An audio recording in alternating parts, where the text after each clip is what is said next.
دا زنانه وخا دی به د ورځې 1000 رکعاته نفل کول. 1000 رکعاته نفل.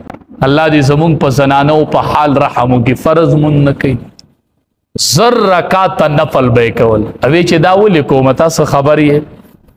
دا په دې نه کومه دا په دې نه کومه چې مال دې الله اجر راکړي خیر دی.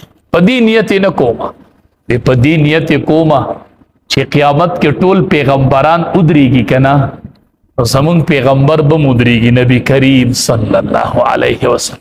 نو خیر دی هغه ته به وویل شي چې ستا په امت کې یوه ادنا زنانه وه چې هغې به د ورځې 1000 رکعاته لمونځ کوي. هم چې پیغمبر مې میدان محشر کې ودرېږي او د نورو پیغمبرانو د امتیانو د عبادت ذکر شروع شي نو د نبی علیه السلام د یوې امتي زنانه ذکر به مو شي چې دا یوه امتي وه او دې به د ورځې 1000 رکعاته نفل کوي. 1000 رکعاته. عمر فاروق رضی الله تعالی عنہ سحر مانځه کې یو صحابي ونه لیدو چې ونه لیدو نو ګشت چې کو نو دغه کور ته ورغی دروازه وټکوله وې دې مې ونه لید په مانځه کې نو بیبي مور ورله غږ ورکوي حضرت بیګی ټوله شپه تهجد کړي نو چې د سحر د مانځه ټیم شو نو سترګې ورلې.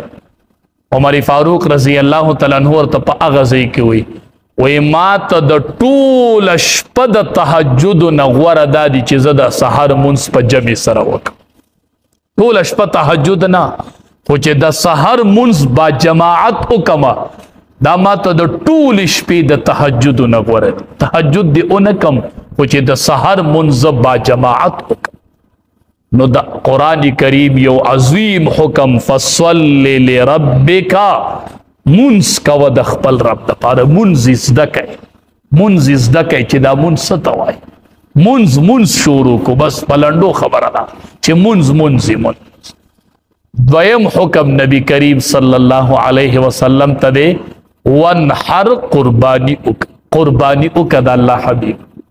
بهر صورت قربانی باره کې لا بیا ورځ شته دی د ذی الحجې میاشت بیا به د قربانی متعلق خبره کوو خو څه اهم ضروري خبرې دي چې هغه د اوس نه تاسو ته پته چې قربانی په چا واجب ده او قربانی څه ته وایي.